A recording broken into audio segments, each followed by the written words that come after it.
Welcome back to the Wolf of Queen Street podcast series. Welcome back to the audio podcast or the video series you join us today. Before we get going, I just want to shout out to my sponsors, the Six Figure Secrets. This is a business of guys and girls that are helping businesses take the next step to reach the six figures and beyond. If you need help on building a brand, social media platforms, even running Facebook ads effectively and better than you can do yourself, then go to sixfiguresecrets.co and tell them that the Wolf sent you. But today, on today's episode, I'm joined by Nick Hole. He's a community builder and someone that I've been in contact with over a handful of months about what he's doing about building contacts, networking, and so forth. Hey, Nick, welcome to the show. Hey, Lawrence, great to be here, mate. Great to see you again. Thanks, Nick. So one thing is that fundamental is been very important to yourself, and you've done over the last handful of years is sort of building a network in business, socially, and so forth around whether it's on anywhere on a social platform or just around people. Now, talk me through the power of networking from your side. Sorry to interrupt the current show, but just to let you know, if you're enjoying what you've seen, make sure you hit the subscribe and like button. So next time another episode comes out, you'll be able to see it first. Back to the show. Yeah, I mean, there's a famous saying that goes, your net worth equals your network. Mm-hmm. And it's so true that the people you surround yourself with are the people that, ultimately you behave like and you learn from. Mm-hmm. And the people that are guiding you, steering you along the way. If you've got good people around you, you're going to have good outcomes. If you've got, not such good people around you, unfortunately, you're not going to have a good outcome. And that's so what I got really good at doing is making connections with people, whether it be online or offline, getting to know people personally, understanding, who they are, what they're about. Yeah. And really just got really, really good using technology as well, so that I figured out how to kind of leverage things. And we created some pretty awesome online networks and been to a lot of events where public speakers are speaking, and you shake a lot of hands, you get to know a lot of people, and it's incredible what comes from that. It really is. It is. I mean, I've seen Nick, funny enough, is we'd met socially on social media before we'd ever met face to face over a period of time. And then I'd ran into Nick at multiple events across Auckland over about a year's period. And every time, we're at the event, as Nick said, that's the major place where you should be networking. Whether it's not the place where you should be selling. It's not the place where you should be trying to get something out of it. It's a place where you should be going to people and go, hey, this is me. This is what I do, and leave value and impact to them. And so when you come back a day later and you reach out to them on social media, on LinkedIn, on Facebook, on Instagram, they'll remember you, and you can build that network relationship and then take a week or 2 weeks or so forth. And depending on what you're trying to achieve between the two people, you can take that journey. And that's definitely something, Nick, that you've made sure you do at those events or people that you meet as well. Yeah, just, so you get paid in this world for the value you bring to the world. Mm-hmm. And so it's really critical to understand that, when you meet someone, it's not about, trying to sell them something, but it's about understanding who they are and what it is that, that they're doing and what it is that makes them tick. Because if you understand that, and then you might meet someone else another day later and you go, crikey, you should really talk to so-and-so. He's a this or he's a that. And so I just got really good at hooking people up and making those connections. And it's really interesting that as the more that I've done this, the more things that have come back to me, the more opportunities, the more that the people that I surround myself with, it blows my mind. It absolutely blows my mind, where I've got a panel of 6 people that help me to run this Facebook group now, and 2 high-level business coaches. One's a sporting background, work with very, very high-level teams, and the learnings that you get from these people, just it helps you to play at a different level. So I really I can't stress the value of doing that without the expectancy to return, just to hook someone together, hook someone up, and things happen. I totally agree with that, Nick. I've seen that through my brand of when you've been fully open to help without expecting stuff back. more things happen than often. As you said at the moment, talking about a Facebook group. So just let the listeners know at the moment. So Nick started a Facebook group, was it 6-7 years ago? Yeah, 2014. Somewhere around that. Yeah, you know, I'll let Nick 6 years explain, ago. a small business Facebook group across New Zealand, small business owners and so forth.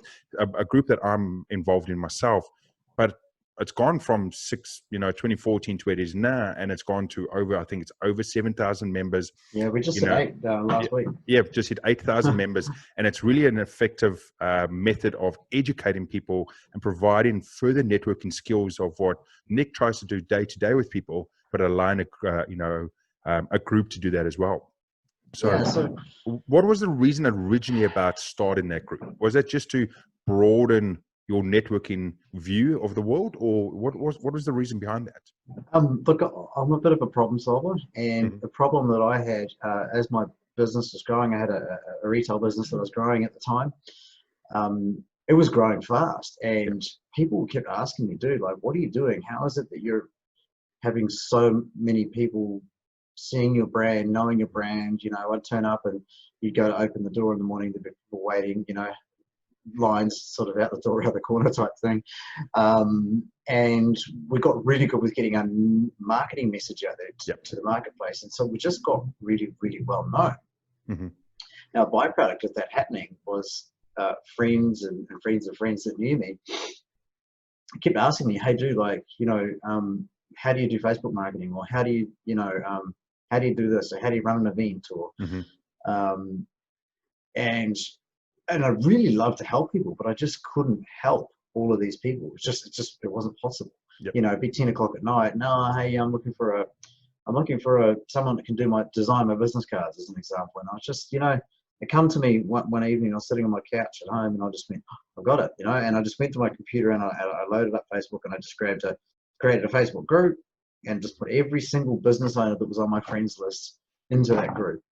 And my thinking was, well, at least that way, next time they need something, instead of just asking me direct, they might say in the group, hey, where do I find a printer or a designer or whatever?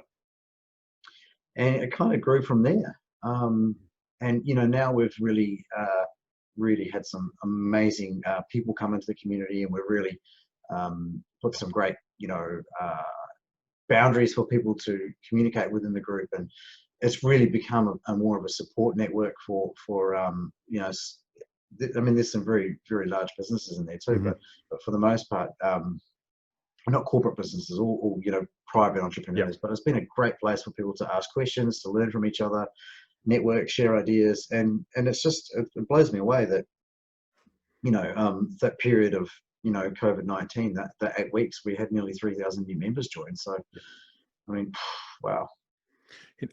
The one thing, in the world of Facebooks and people that have groups, there's millions of Facebook groups. Every person pops up a Facebook group, and and you go into a Facebook group thinking, great, there's 5,000 members, 10,000 members, and before you join a group, it always gives you that stat. There's 10,000 members. There's been 100 posts today, and you go, great, it's an active group. I want to jump on board. You jump on board and you get in there, and you realize that 99% of it's spam, or 90% of it is people just trying to sell their own product. They're trying to upsell, and it's all trash, and it's nothing beneficial to myself as a consumer or customer.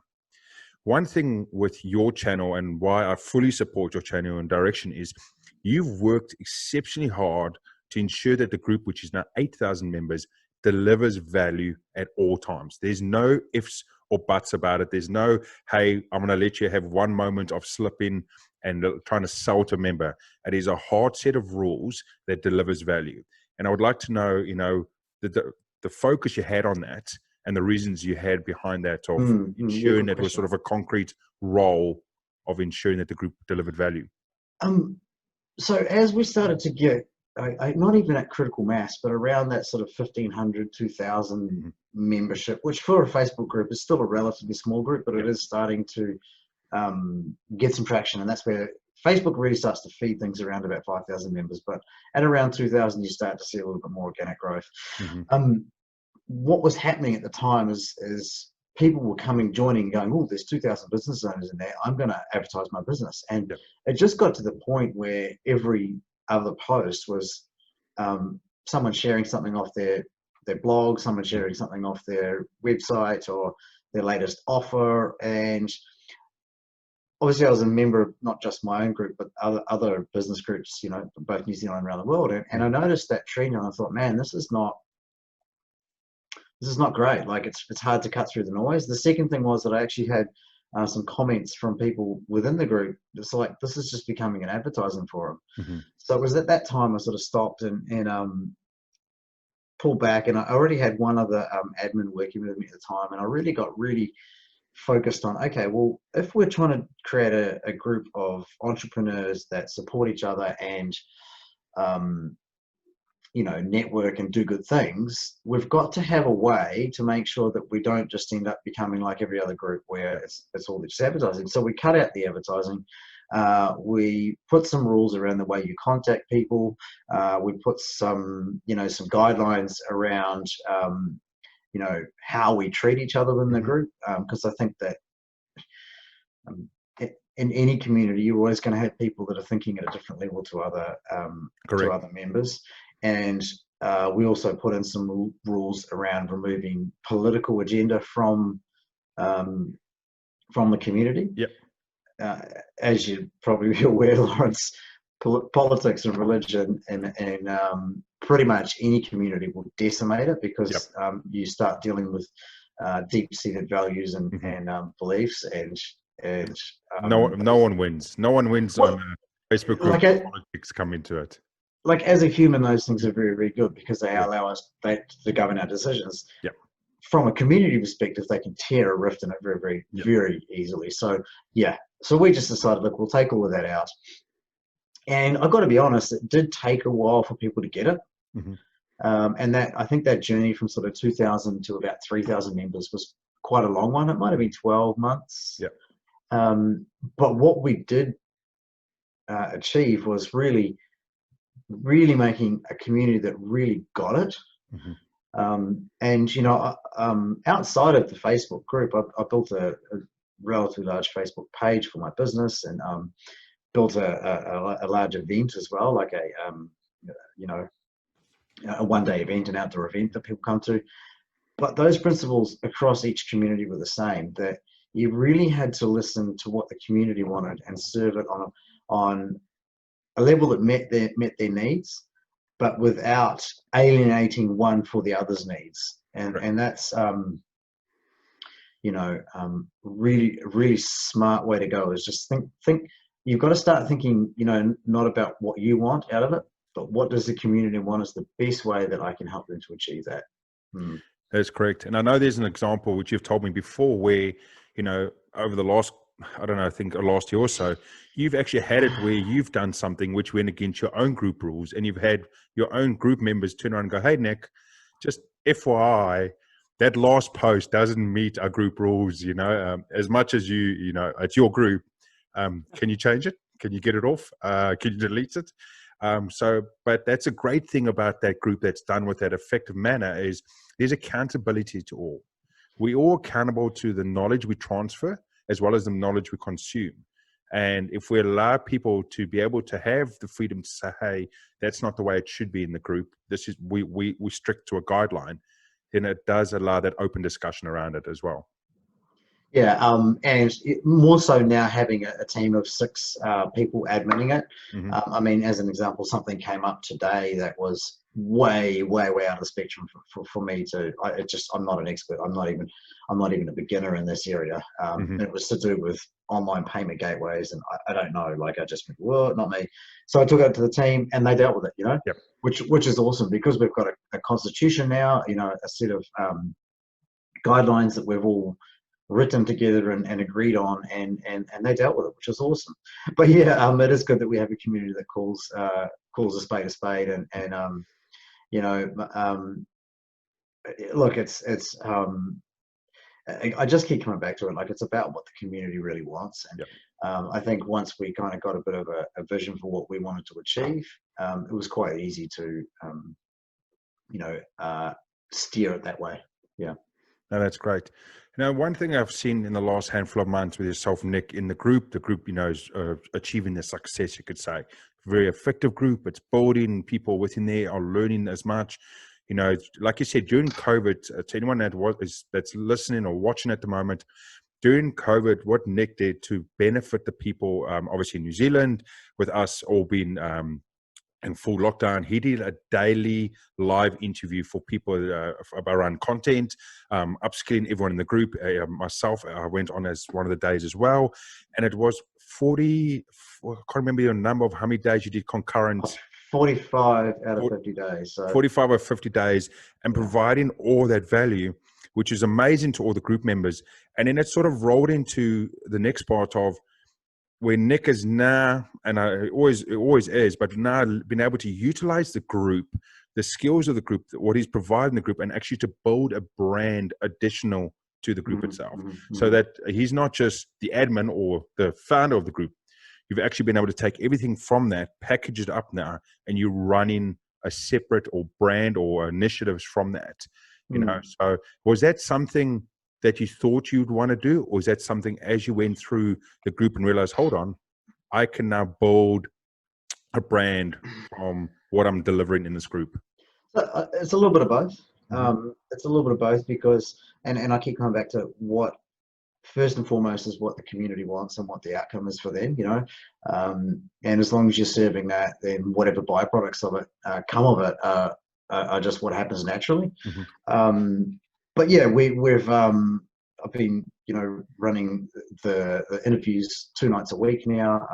Interviewing a guest on a Monday night, and then doing a second one with a buddy / business partner of mine who, Jung, who I'm sure you've met, or at least met, as they say, as I say, as of now. But look, you know, we just realised that the community really needs good advice. And one of the challenges that I saw, particularly around that COVID time, was a lot of really shitty advice. And it was like, well, okay, how do I best steer people that are desperate? Oh, my employees, my COVID-19, my wage subsidy, my landlord, all of the genuine things that were coming up.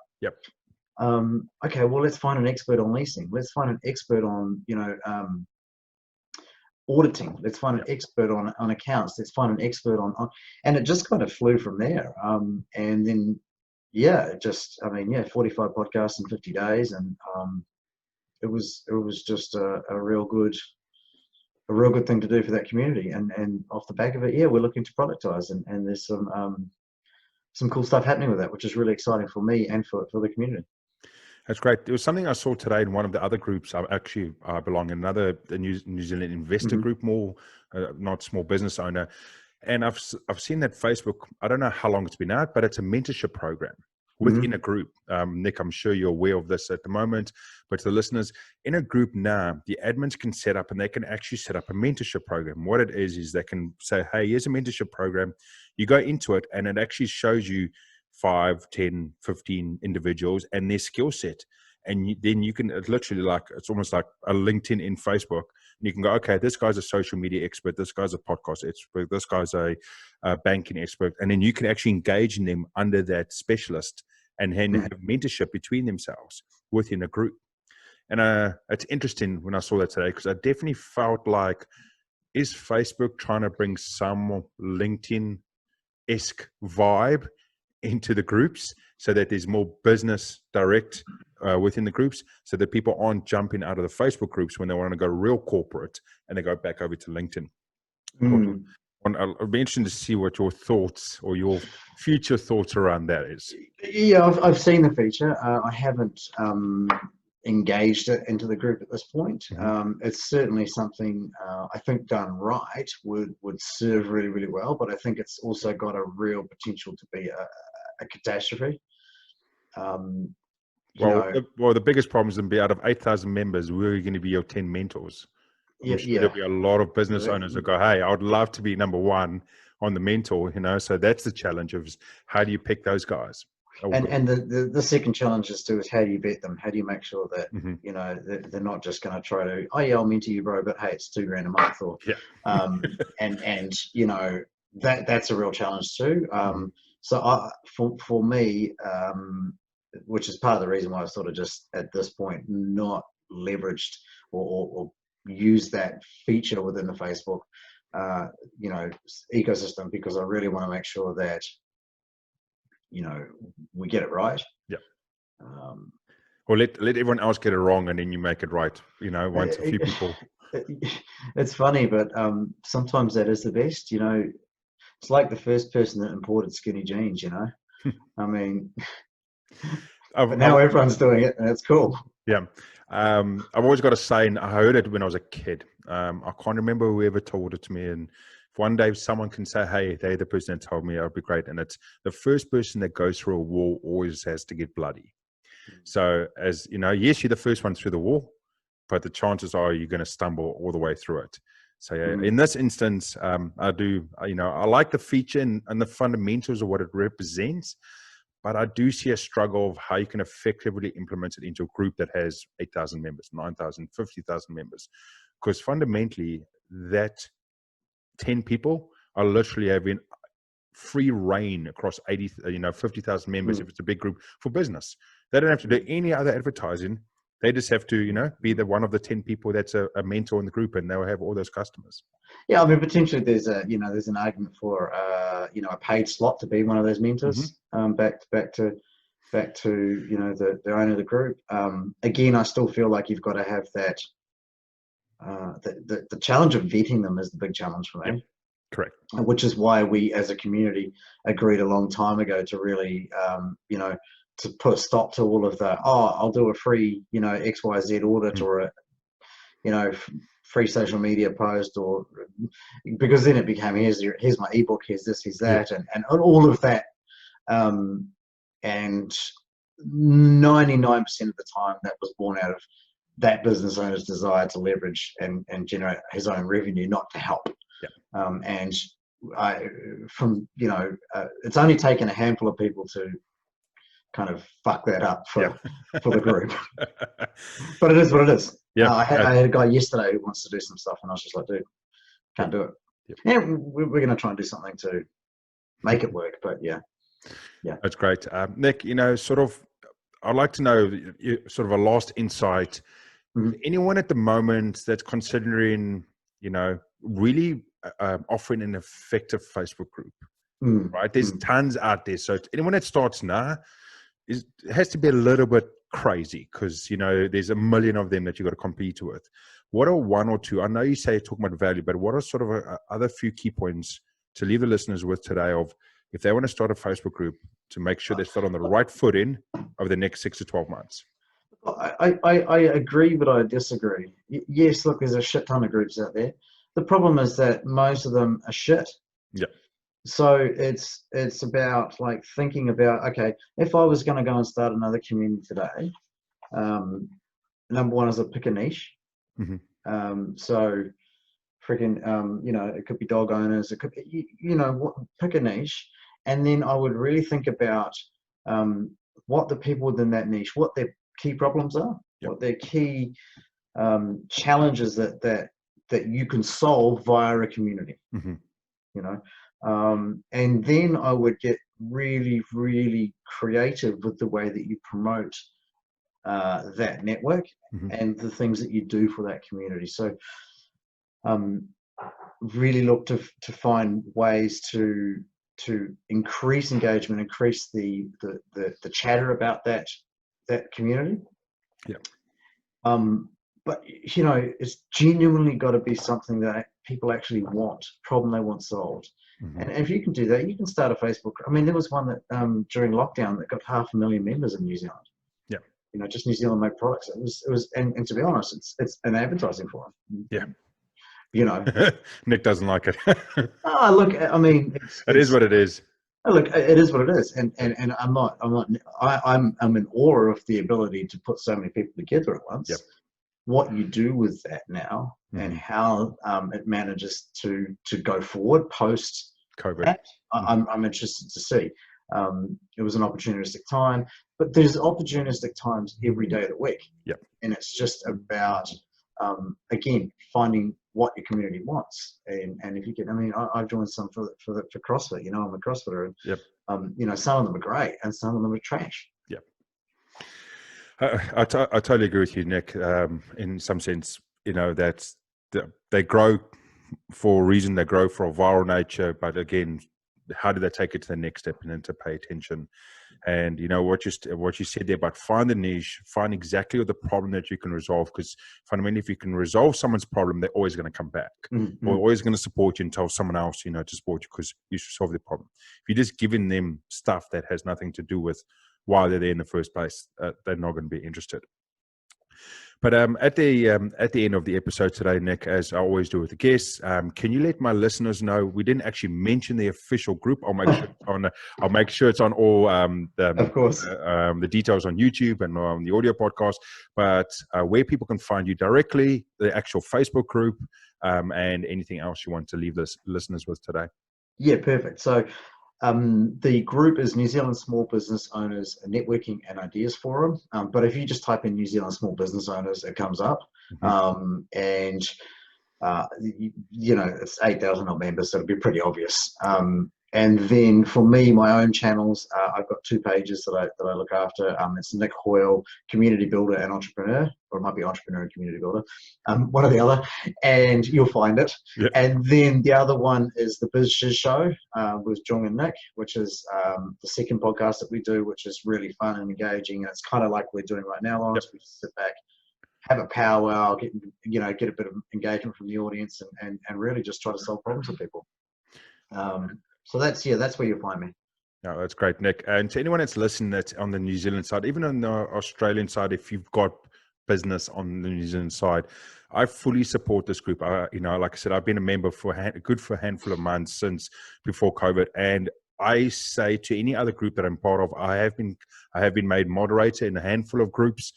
I use Nick's group as my gold standard to anywhere that I see it, because I can see daily the effectiveness, the benefit it is to people in the business. So if you're in the New Zealand space, you're a small business owner, you're private, you own your own small business, private ownership, come on over. You're not going to get spammed. You're not going to get sold. You're actually going to get key benefits out of it.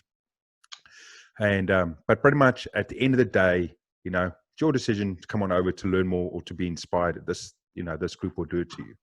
And as I always say on the show, if you learned or you've picked up something from this episode, you picked up something from what you've heard today, and you think someone else can get a learning from it, please let them know. Please tell them to come on over, come and watch, or come and listen, because we all need to try to inspire others, especially this time that we live in at the moment, just to help someone get one step ahead. They know the knowledge that they need to know to be able to take the next step in their career, in their life, just to, get out the front door, because some of those situations are like that. But at the end of the day, stay beautiful, stay powerful, and stay safe. Until next time, thank you so much. Thanks for having me.